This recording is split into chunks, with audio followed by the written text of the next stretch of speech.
የህዋትና የብልጽግናው ዳግም ጦርነት የሚቀር አይመስልም። ሁለቱም ህዝቡን እያወያዩ ያሉት ለሰላም አይደለም። የሚያወያዩት ነገ ለሚጀምሩት ጦርነት ህዝባዊ ድጋፍና ቅቡልነት ለማግኘት ሲሆን ህዋት ስብሰባውን ከመቀሌ ሽሬ ሲወጥር፣ ብልጽግና ደግሞ በአቶ ጌታቸው ረዳ በኩል ከትግራይ ፖለቲካ ጋር በተያያዘ በቀናቶች ውስጥ ሁለት ኢንተርቪው ያደረጉ ሲሆን ዛሬ ደግሞ ዶክተር አብርሃም በላይን ይዘው በአዲስ አበባ ከትግራይ ተወላጆች ጋር ሲመክሩ ውለዋል።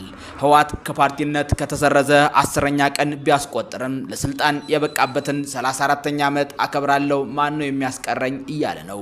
ጀነራሉ ደግሞ ከሞት ተርፈው ለስብሰባ በቅተዋል። ጀነራሉ ደግሞ ከወራት በኋላ ባደረጉት የመጀመሪያ ስብሰባቸው የጭንቅላታቸው ሐሳብ ድርቆ ለወዳቸው ያደሩ ጽንፈኞችና አሸባሪዎች የስልጣን ጥማቸውን ለማርካት ለስልጣን የሚያበቃ ሐሳብና አገር የሚለው እሳቤ ጠፍቶባቸው በጉልበት ስልጣን እናገኛለን ብለው ባንዳ ሆነው እየተፋለሙ ነው ብለዋል። ጀነራሉ ይህንን ይበሉ እንጂ ይህንን ሊሉ የፈለጉት ለኤርትራ ነው ወይስ ለፋኖ አሊያም ለህዋት ሚሊዮን ግን በማብራሪያቸው አልገለጹትም። ከቅርብ ጊዜ ወዲህ ስለ ትግራይ ፖለቲካ ሲነሳ ቀድመው አስተያየት የሚሰጡና የሚተቹት አቶ ጌታቸው ረዳ ዛሬ በአዲስ አበባ የትግራይ ህዝብ ዳግም ወደ ግጭት ለማስገባት የሚጥሩ ጥቂት የቀድሞ የህዋት አመራር አባላትን ህዝቡ በጋራ በቃችሁ ሊላቸው ይገባል በሚል ጥሪያቸውንም አስተላልፈዋል። ይህ በእንዲህ እንዳለ ህዋት ግንቦት 20ን አከብራለሁ ብሏል። ፓርቲው ትላንት ባወጣው መግለጫ 34ኛውን የግንቦት 20 በዓል በልዩ ልዩ ዝግጅት እንደሚያከብር የገለጸ ሲሆን ከዛሬ ግንቦት 16 አንስቶ የግንቦት 20ን በተመለከተ ውይይቶች ይደረጋሉ። በውይይቱም የትግራይ ህዝብ ያሳለፈውን ትግልና ያገኘውን ድል በሚል እንደሚነሳና በቀጣይነት የሚያጋጥሙ ፈተናዎችም የውይይቱ አንድ አካል እንደሚሆን አስረድተዋል። ምክትል ኢታማዦር ሹም አበባው ታደሰ ተመርዘዋል ከተባሉበት ወቅት አንስቶ በአገዛዙ መድረኮች ላይ መጥፋታቸው የሚታወስ ነው። በዛሬው ንግግራቸው ግን የብልጽግናን የወደስተፊት ፍላጎትና ፕሮፓጋንዳ ይዘው ብቅ ብለዋል።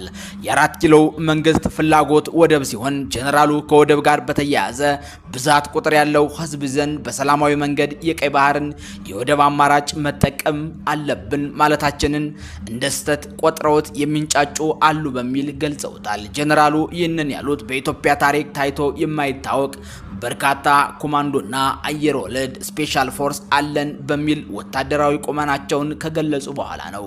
አክለውም ጀነራሉ በአሁኑ ሰዓት ስልጣን የሚያዘው በሐሳብ የበላይነት እንጂ በጉልበት አይደለም። እኛ መነሻችንም መድረሻችንም ህገ መንግስቱ ነው። ይህንን መነሻ በማድረግ ህግና ህገ መንግስታዊ ስርዓቱን ለማስከበር አገራችን የሚመጥን በትጥቅም በሰው ኃይልም የተደራጀ ዘመናዊ ሰራዊት ገንብተናል ብለዋል። ጀነራሉ የተደራጀና ዘመናዊ ሰራዊት ገንብተናል ይበሉ እንጂ ጽንፈኛ ብለው የሚጠሩትን ኃይል ግን የእሳቸውን ወታደር ከእግረኛ እስከ ኮሎኔል ድረስ መማረኩን የዘነጉትም ይመስላል።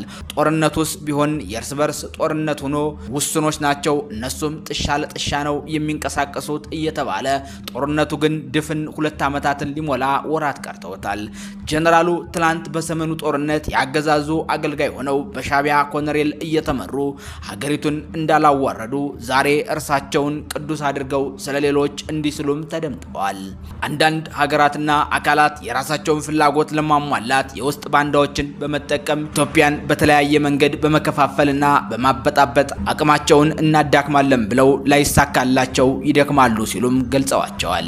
ይህ በእንዲህ እንዳለ ኤርትራ ትላንት ለትግራይ ህዝብ ወደቤን ክፍት አድርጊያለሁ ማለቷ የሚታወስ ነው። ዛሬ ደግሞ በዛላምበሳ መግቢያ ላይ ያለው የፍተሻ ኬላ መነሳቱም ተሰምቷል። ከሶፊያ ወደ ዱሃን የሚወስደው መንገድ ተዘግቶ የነበረ ሲሆን አሁን የኤርትራ ጦር ከፍቶታል። በሰንበል በገዛ ትግራይ በቦምበትና በባድመ በተከዜ መካከል ያሉበት ቦታም ለውጥ አለም እየተባለ ነው። ይህ የተደረገው ደግሞ ከፌደራል መንግስት ምንም አይነት ጫናና እውቅና ሳይኖርበት በህዋትና በኤርትራ የተደረገ ስምምነት ነው። በህዋት አመራሮችና በኤርትራ አመራሮች መካከል የእርስ በርስ ግንኙነት እየተደረገ መሆኑንም ዘገባዎች ጠቁመዋል።